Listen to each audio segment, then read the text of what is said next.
Mom is going to live here, so you need to move out. Suddenly, my husband Michael said this to me, leaving me. What? Completely baffled. Naturally, my parents, who were listening in on speakerphone, seemed just as clueless. I put the call on hold for a moment to explain the situation to them. Then, my parents and I couldn't help but burst into laughter. Wait a minute, move out? Who are you talking to? My mom was laughing so hard, and even my dad was tearing up from laughter. Holding back my laughter, I then said to Michael, "Please, make yourself at home. My name is Lynette. I'm a 32-year-old office worker. I met my husband Michael at work 2 years ago and we got married. Even after getting married, I decided to continue working at the same place. But I diligently took care of household chores after coming home and on weekends. On the other hand, Michael hardly did any housework. Well, it's more accurate to say he didn't at all. Michael grew up with lots of love from his mother, Carolyn, after his parents divorced when he was young. This made Michael quite the mama's boy. That alone wouldn't have been a problem, but he often compared me with Carolyn. For example, about cooking. I love Mom's cooking more. Or, Mom's cooking is way better than yours. Such comments were a daily occurrence. Also, when I tried to offer words of consolation after a setback at work, Mom would say it more kindly. Your words lack love, Michael would say. Because I was always being compared to Carolyn, I recently stopped offering words of consolation. And I started to ignore Michael's complaints more. I even considered divorce, but Carolyn was my mom Tilda's childhood friend. Carolyn was over the moon about our marriage when it was decided. Thus, getting a divorce felt like betraying Carolyn, making it hard for me to take that step. Then, one day, Michael said this. Mom has decided to live here soon. I expressed my reluctance to his words. The reason is because. Wait, this is too sudden. Besides, we don't have room for Carolyn in our house. We live in an apartment, not in a high-rise, but a regular one. It's not very spacious, just right for 2 people. However, Michael said, then, we'll just have to move. Moving would be such a hassle, with all the address changes and everything. He spoke so lightly of moving, but it involves various expenses. And there's the trouble of going through all the address change procedures. Besides, the last time I saw Carolyn, she said she was fine living alone. I often go back to my parents' house, and sometimes I see Carolyn there. Being Mom's childhood friend, she sometimes visits our house. During those visits, my son wants to live together, but I don't want to interfere with your married life. Besides, I visit Tilda's house like this, so I'm not lonely, Carolyn said. I told Michael about this, but that's just Mom being considerate of you. Read between the lines. He dismissed it. I didn't think Carolyn was just being considerate, it probably was her true feeling. But Michael was not convinced at all. Carolyn really did said that, maybe you should check with her. It's too late for that. I shouldn't have consulted you. With that, Michael stormed off to his room. Why doesn't Michael listen to others? And why won't he consider my opinion? I was left sighing deeply. A few days later, I went to my parents' house. My parents and Carolyn were there. I told them about Michael considering living with Carolyn. I'm really sorry you're being troubled by Michael. Carolyn apologized deeply, but it wasn't her fault. Please stop, Carolyn. You've done nothing wrong. But really, I keep telling Michael, parents won't be around forever, he can't keep depending on them. I tried to reassure her, but Carolyn was clearly frustrated with Michael's behavior. Mom also spoke to Carolyn. Carolyn, you're too kind. Have you been stern with Michael? It's quite difficult. Carolyn seemed aware that Michael's behavior was excessive, but being his only family, she probably found it hard to be too strict. Then, Dad, hearing this conversation and wanting to lighten the mood, made a suggestion. How about we all go on a vacation together? I just happen to have tickets. Everyone was excited about Dad's proposal. I thought it would be nice to go on vacation after a long time, but then we encountered a problem. But we have 4 tickets. There's 3 for us, so what about the 4th person? Indeed. We had 4 tickets in front of us, but there were only 3 of us. We looked at Carolyn, who hesitantly said, No. I shouldn't impose. I'll pass this time, it would be too much trouble for all of you. We were pondering what to do with the extra ticket, but after returning home, we promised to invite Michael and left it at that for the day. After getting home, I told Michael about the upcoming vacation. I thought he might be opposed to it, but why not? Go and have fun. He surprisingly agreed, which was nice. Then, I tried to invite Michael to the vacation, but I'd rather not. Besides, I have plans that day. He flatly refused. I called Dad to inform him that Michael wouldn't be coming. After the call, Michael approached me. By the way, you went to your parents' house today. Did you see Mom? Yeah, I did. I answered, and Michael suddenly pressed on. Did Mom say anything about living together? I explained to Michael what Carolyn thought about it. After hearing the explanation, Michael sighed. See, I told you, Mom is just being considerate of you all. Maybe I should tell her that it's best not to get too close to that house. I got irritated by his words and retorted sharply. That's no way to speak. Carolyn said she can't be strict with you. Maybe she actually wants you to grow up and move on? Then, Michael grabbed me by the chest. Whenever our arguments escalated, it always ended like this. Because of this, I often ended up hurt. But Michael, unconcerned, sternly said to me, If you say anything bad about Mom, I won't let it go. Got it? After saying that, he let go of his grip and pushed me away. Luckily, I wasn't injured, but I started thinking that I might need to consider divorce. A few days later, I decided to visit my parents' house again. Mom was out with Carolyn that day, so only Dad was at home.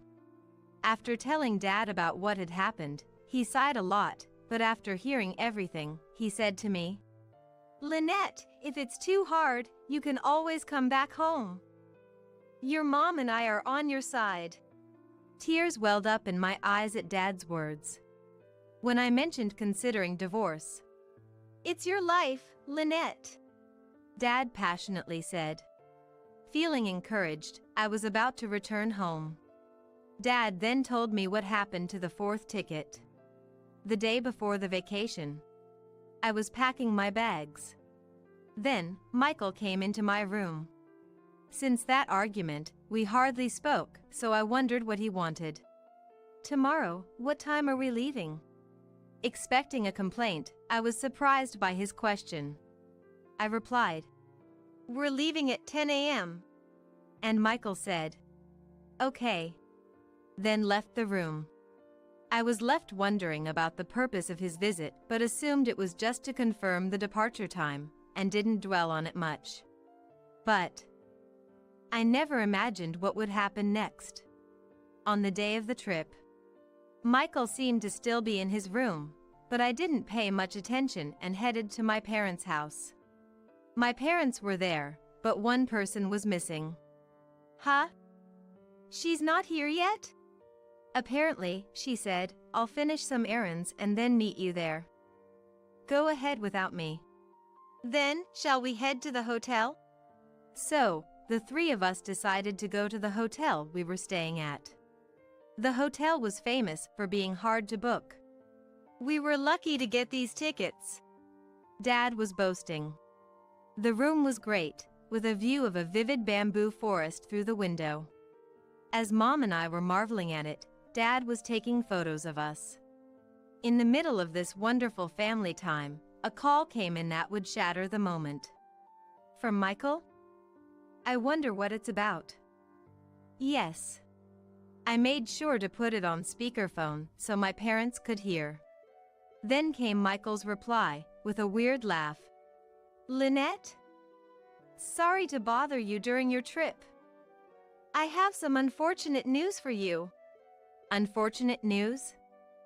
I wondered what he meant when Michael said, Mom is going to live here, so you need to move out. Suddenly, Michael said this to me, leaving me. What? Completely baffled. Naturally, my parents, who were listening on speakerphone, seemed just as clueless. I put the call on hold for a moment to explain the situation to them. Then, my parents and I couldn't help but burst into laughter. Wait a minute, move out? Who are you talking to? Mom was laughing so hard, and even Dad was tearing up from laughter. While holding back my laughter, I then said to Michael, Please, make yourself at home. And the moment I hung up, we all burst out laughing again. What? Why now? Wait, he's kidding, right? What is Michael thinking? After a round of laughter, I said to my parents with a weird laugh, Probably, things are getting pretty hectic over there right now. I never expected Michael to declare that it was time for me to leave our home. And since we could guess what would happen next, we decided to wait for the person who had the fourth ticket.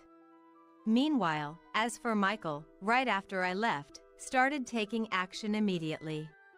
He first called a moving company to store all my belongings in a rented warehouse. Then, he decided to go to his parents' house to move all the home furniture to our house. Upon arriving at his parents' house, he immediately started loading all the furniture onto a truck. Seeing this, Carolyn came out of the room. What are you doing? Carolyn was puzzled, and Michael, with a weird laugh, held her hand. I've decided to divorce Lynette and live with you, Mom. Carolyn was completely confused. The moving process continued in the meantime. Carolyn thought, maybe something is happening. So, she made a call saying, I'll finish some errands and then meet you at the destination. Go ahead without me. After all the belongings were moved, Michael arrived at our house, unloading the home furniture one after another. Carolyn was clueless the entire time, but finally understood upon arriving at our house. Mom, from today, we'll live here. I've kicked out the unwanted person. Carolyn looked distrustful at Michael's words. Then, she said to Michael, What about Lynette? Lynette is being kicked out. We don't need her here. Hearing this, Carolyn became furious. Enough! You don't cherish your wife at all, always saying Mom, Mom. It's time you grew up. Carolyn rarely scolded Michael, but after initially being stunned, he quickly tried to appease her. Wait. I'm doing this for you, Mom. However, Carolyn became even angrier at Michael. What do you mean for you, Mom? How old do you think you are? You have a precious wife. And yet you treat her so dismissively. I care about Lynette too. What are you doing not valuing Lynette? Reflect on how terribly you've treated her. Carolyn attempted to leave the house, but Michael tried to stop her. However, Carolyn firmly resisted. Where are you going, Mom? I'm not telling you. Cool off and reflect on your actions. Carolyn shrugged off a bewildered Michael and left the house. Mom! Mom! Ignoring a lamenting Michael, Carolyn got into the taxi she had called earlier and headed to a certain place. Meanwhile, for us, we had been touring the hotel, exploring what places it had. Then, just as we were about to head to the beach, "Sorry, I'm late." The person who entered the room was Carolyn. Initially hesitant, Carolyn decided to join the trip to set Michael straight after hearing about the incident between me and Michael. "So, how was Michael?" When I asked about Michael's condition, Carolyn answered with a laugh. "When I got angry, he was just confused." "Well, he's always been spoiled, so he probably didn't expect me to get angry." Still, I've never seen Carolyn angry. I kind of wanted to see that. While Mom was laughing, Dad became curious. "Are you really that mild-mannered?" Yes. She never used to get angry back in the day. Even when boys were mean to her, she wouldn't notice. "Hey, Tilda." Watching Mom and Carolyn interact so happily, we all laughed. Afterward, we enjoyed the sea, watched the hotel's entertainment, and had a fulfilling trip, but after dinner, a call came from someone we had completely forgotten about. We decided to put the call on speakerphone to listen to Michael's call. Hello. "Hey, Lynette. What did you say to Mom?" "Thanks to you, I got scolded by Mom for the first time." Unaware that Carolyn was listening, Michael vented his frustration. "Because of you. I was embarrassed. Take responsibility." "Responsibility? What should I do?" I asked, and Michael made an outrageous demand. "Apologize to Mom. Say sorry for the trouble you've caused for being selfish. Tell her you will break up with me and leave the house." I almost laughed at such a preposterous request. In fact, my parents listening next to me were already laughing. "Oh my God, she's right in front of her." He's really outdoing himself with these self-sabotaging statements. While watching my parents laugh, I calmly said, "I could apologize, but do you realize the situation I'm in right now?" "Huh? How would I know that?" Still angry, Michael didn't realize. "You know this call right now. Your mom and my parents are also listening." Suddenly, Michael's attitude changed, and he started to panic. "Wait. Mom's there?" "Yes." Hearing Carolyn's voice, Michael was flustered. "No way. Why?" But Carolyn, unfazed, said, "I was on vacation today with Lynette's family." More importantly, what was all that about earlier? "No. This is..." Watching a flustered Michael, Carolyn said calmly, "I've said it all along. Cherish your wife. And yet, all you can say is Mom, Mom. Enough is enough. You married Lynette because you loved her, right? Well, that's, Seeing Carolyn genuinely angry. "She can be really scary," we instinctively said. I think this is the first time I've seen Carolyn so angry. Considering Carolyn's usually very gentle nature, her anger was rare for us to witness. Yet, Carolyn's lecture didn't stop. "What will you do when your parents are gone? Can you manage it alone? I raised you with love, but I don't remember raising someone who can't do anything without their parents. Learn to be independent." Carolyn then gave me a smiley eye contact. My parents were already saying to Karen, "Carolyn, that was scary. I've never seen you be like that before." Amazed by the change, I thought, this person is terrifying. While continuing the call with Michael. "Also, after this trip, I'm considering divorcing you." "Divorce?" Hearing the word divorce, Michael began to panic again. "Are you mad because I tried to kick you out?" "No, it's more than that. I've been fed up with your mama's boy behavior. You just need Carolyn, right? Well, actually, you're almost disowned by her now. Wait. Let me explain. Michael was increasingly panicked. Let's meet again after the trip. But I ended the call with a smile. Our family and Carolyn couldn't help but high-five each other. I think this alone might be too lenient. Lynette, could we talk for a moment? I had a discussion with Carolyn. I thought it might be harsh for Michael, but considering all he had done, I agreed it was a suitable punishment. Then, with that momentum, we went out to eat and dance, and the night went on. The 3-night, 4-day vacation came to a peaceful end, and after visiting various tourist spots, we headed home. That home was the one where Michael was left behind. When I opened the door to the house, the living room, slightly visible from the entrance, was in chaos. The once clean living room was now cluttered with trash and laundry. As we entered the house, we found Michael crouched down. He began to apologize deeply upon seeing us. "I'm so sorry. I really am." I decided to ask Michael, "Who are you apologizing to? Carolyn? Or me?" "Both of you," Michael replied weakly. I made eye contact with Carolyn and said, "We discussed what to do about you." Michael looked at me. I quietly responded, "First, I don't need any alimony from the divorce, so please, let's get divorced. Also, cut ties with Carolyn. Lastly, live in this house alone." Michael was clearly bewildered by these words. "What?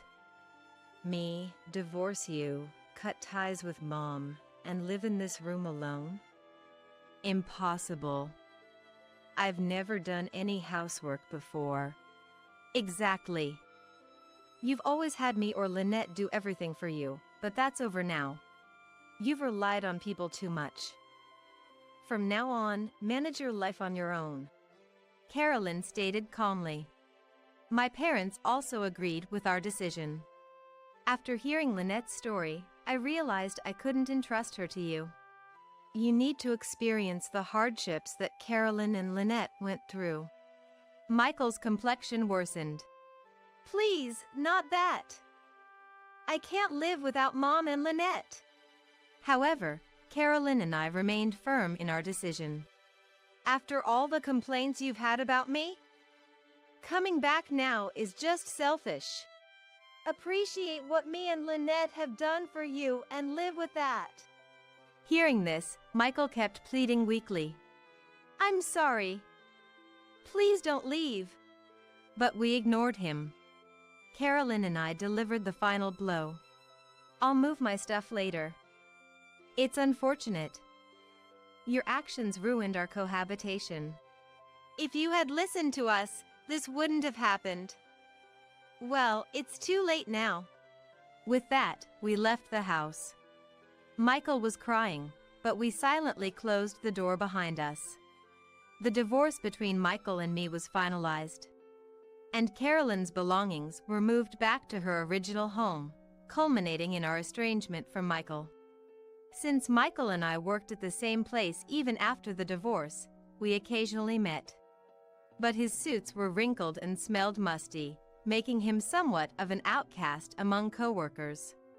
Moreover, not being particularly skilled at work, he was soon to be considered for restructuring. Rumors had it that Michael's solo living wasn't going well. Unable to clean, his home had become a garbage house. This situation made him a nuisance to other residents, and he was on the verge of being evicted. And at home, I heard he was still shouting mine and Carolyn's names every day. Well, all I can say is good luck to him. As for me, I decided to move all my belongings into a new place. Fortunately, since Michael had stored everything in a warehouse, my belongings were safe. My new home is near my parents' house. I still visit my parents regularly. And, as always, I'm still on good terms with Carolyn. We're planning another vacation together. I'm not keen on marrying again soon, but if I do find someone, I'll make sure not to choose a mama's boy this time. Life was peaceful, without any particular issues. My husband and I lived with my mother-in-law, Susan, and everything was fine until it wasn't. This is Mom's land, so it's Mom's property, right? Then you two should just leave. Susan's beloved daughter-in-law, Emma, was a spoiled brat. Influenced by Emma, Susan started to change, and our peaceful life quickly fell apart. The two of them stalled the simple happiness my husband and I had. Their eventual downfall seemed only fitting. My name is Betty. I live with my husband, John, and Susan. We started living with Susan after my father-in-law, David, passed away. John and I were concerned about Susan living alone, so we had no complaints about the arrangement. We even built a new, accessible home on the in-laws' land, thinking about future caregiving needs for Susan. We built a house that is fully barrier-free, so it will be ready for the future. John and I funded the construction, but the land originally belonged to David and is now Susan's. We had no complaints about this, and we're content with our lives. That is, until recently. She's coming back. I'm so thrilled. Susan was talking about Emma, John's sister. Emma had moved abroad after getting married and had been out of touch. She's back now because of a divorce, and Susan couldn't be happier. But to be honest, I don't have very good feelings about Emma's return. It was the same with John. The reason is simple. I haven't heard from Emma until now. She hadn't even attended David's funeral or called us. Of course, considering that Emma was living overseas, this may be inevitable. Her first words after hearing about David's death were, "Do I get some of Dad's inheritance?" It was hard to feel good about Emma, and it was surprising that Susan was so happy about her return. Susan has always been soft on Emma. I've never seen her complain about anything Emma does. Well, as long as it doesn't affect us, let's just ignore it, John said, somewhat resignedly. Emma rented a house nearby, so we thought it wouldn't be a big deal. I was concerned about Susan, but since Emma hadn't done anything directly to us, we decided to go along with John's opinion. However, John, Mom, I came to visit again today. Contrary to our wishes, Emma started coming over frequently. She didn't work and just lazed around all day with Susan, thanks to the divorce settlement she received. Susan, who used to help with chores, stopped doing so. She seemed too busy taking care of Emma, even ordering me around like, "Betty, Emma wants cookies. Go buy some now." I'm not a stay-at-home wife.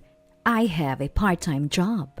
Yet, I couldn't stand having to spend my few days off catering to Susan and Emma's whims. I once confronted Susan directly, saying, "Look, I don't want to be rude, but this is our home too. Can you maybe cut down on how often Emma comes over? Otherwise, John and I can't really relax here." But Susan shot back, "This is my property, isn't it? You and John built your house here, so stop complaining. Besides, this is also Emma's parents' house, so why are you being so mean?" It's true, we can't argue when she brings up the land ownership. So we've just been ignoring the situation with Susan and Emma. Neither of them listens to John's complaints. Either they do whatever they want. "Betty, I'm hungry. Make lunch now." Emma says this like it's a given, and if I don't move, "Betty, hurry up. Didn't you hear Emma says she is hungry?" Susan scolds me for not moving. I've reached my limit. John, too, seems fed up and decides to talk to Susan and Emma despite his exhaustion from work.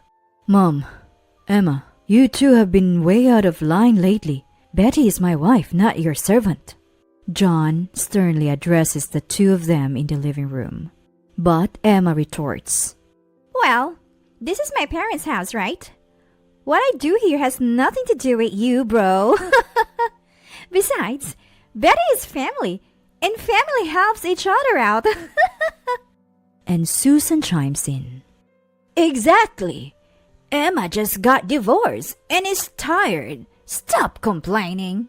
Emma has been back for weeks now and apparently is still tired, even though she doesn't work and mostly stays at our house. I'd love to know what she's so tired from. John is also at a loss with their unrepentant attitudes. It must be incredibly stressful. This may be Emma's parents' house, but it's also mine and Betta's home. Emma, you have your own house, right? Both of you are old enough to stop being so spoiled. But they both look displeased.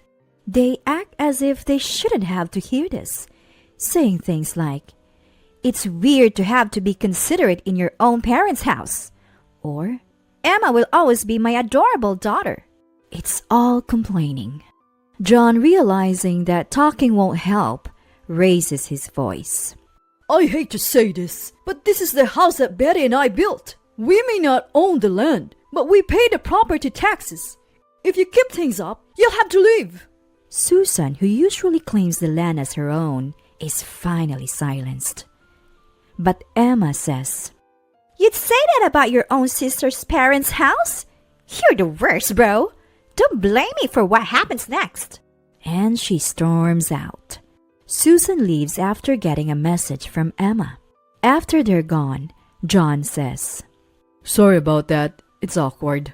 But Mom will probably come back soon. We can talk it out then. We agree to wait for Susan's return. But we never imagined Susan and Emma would take such drastic actions. A few days after Susan followed Emma, John and I were living peacefully. Then suddenly, a ton of packages arrived.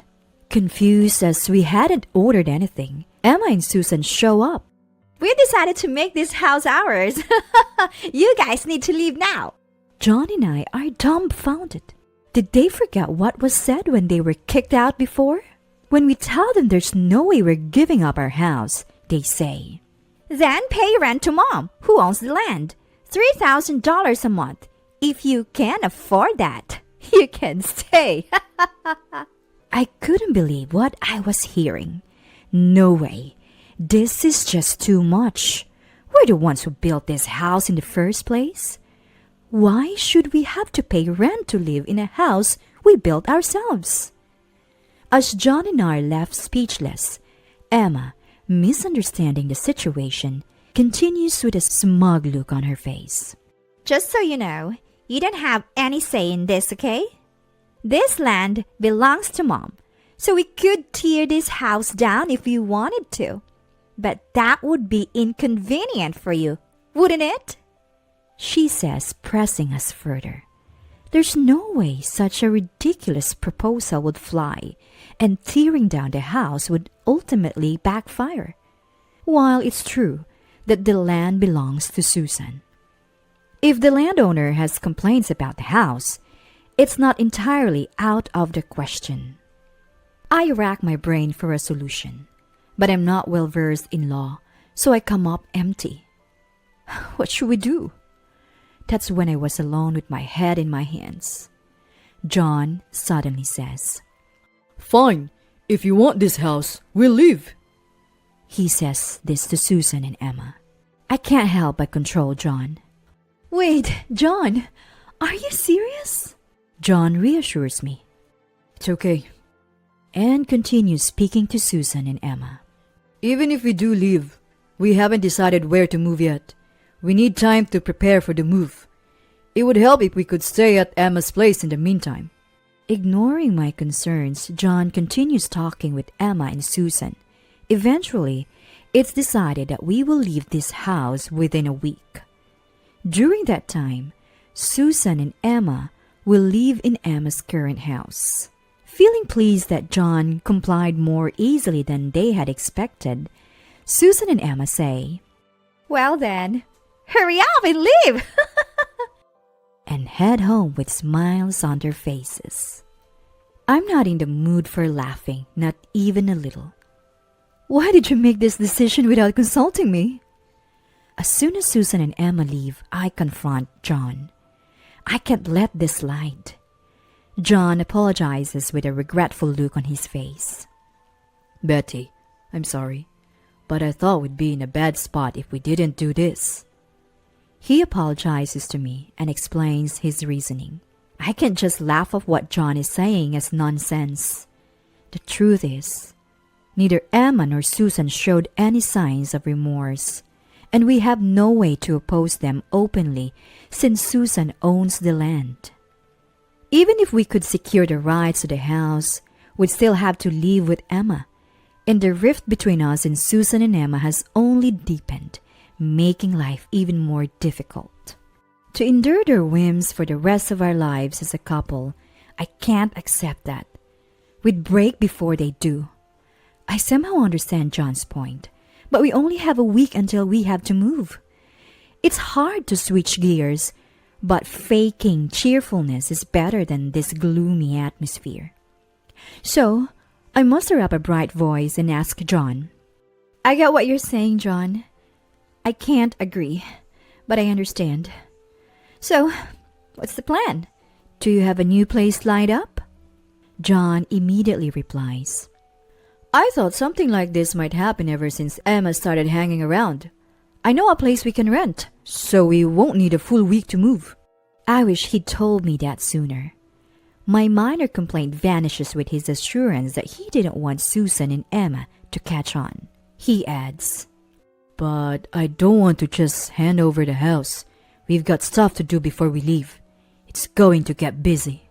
I didn't have the energy to respond to John's enthusiasm. A week later, our move is complete, and we've contacted Susan. We're ready to move out, so come over as soon as you can. Within an hour, Susan and Emma show up. They're both footloose, probably because they don't work, and no doubt thrilled that the house will soon be theirs. They arrive almost dancing with joy, but when they see the house, they're utterly shocked. Well, it's no surprise, because... Why is the house gone? Yes, the house they were planning to take from us today is gone. What's going on, big brother? Why is the house gone? Explain! Emma is freaking out, and Susan is still in shock behind her. Ignoring Susan for a moment, John answers Emma's question. Why? Because it was our house, so we demolished it. What more is there to say? John says this with a cool expression. Emma, on the other hand, raises her voice, her face turning red. That's not the point. This land belongs to Mom, right? That means the house built on it is also Mom's. How could you demolish it without permission? John laughs out loud at Emma's furious rant. We could demolish it because it was allowed, right? Think for yourself for once. I own the house, not Mom. We'll hand over the land as promised. No complaints, right? Emma is at a loss for words at John's response. Finally, Susan speaks up. This is too much. Are you telling your own mother to live in a place like this? We have nowhere to go because Emma already moved out. Facing Susan's outcry, John looks at her with a cold gaze. What are you talking about? You were planning to do the same to us. If I hadn't asked for time to prepare for the move, you would have kicked us out immediately. Why should we give up our house for people like you? Enough with the selfishness. At John's words, both Susan and Emma look down, their faces turning pale. There's nothing wrong with what John said, so it's only natural they can't agree back. What they tried to do to us has simply come back to haunt them. What goes around comes around. Even a child knows that. Just when I thought Susan would keep looking down, she raises her face to look at me.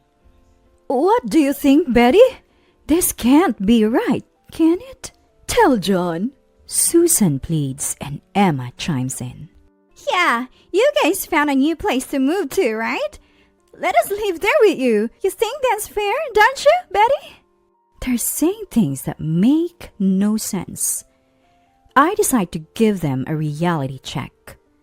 As we've said multiple times, that house was ours. We agreed to demolish it, so there's nothing I can do for you. Stunned, they listen as I continue.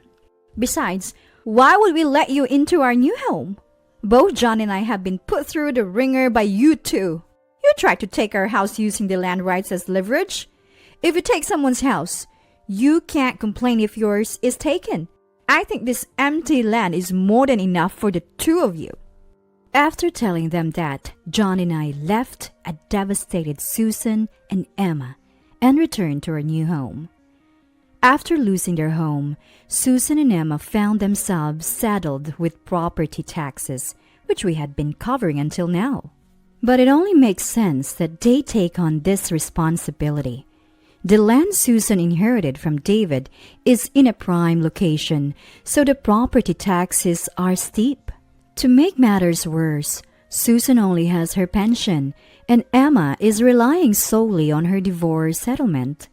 I've heard they had no choice but to let go of the property because they couldn't keep up with the taxes. Now they're renting a place, and both have had to find jobs. Their lives are a far cry from the entitled days when they used to mooch of us. As for John and me, we did have to sell our home, but thanks to John's connections, we moved into a fairly spacious new place. It feels smaller compared to our previous home, but it's more comfortable now that Susan and Emma are out of the picture. The stress has lifted, and our relationship as a couple has greatly improved. In the end, it seems Susan and Emma were never really family to us. Looking ahead, John and I will probably have children. When that time comes, we plan to raise them to be considerate of others, using Susan and Emma as cautionary tales.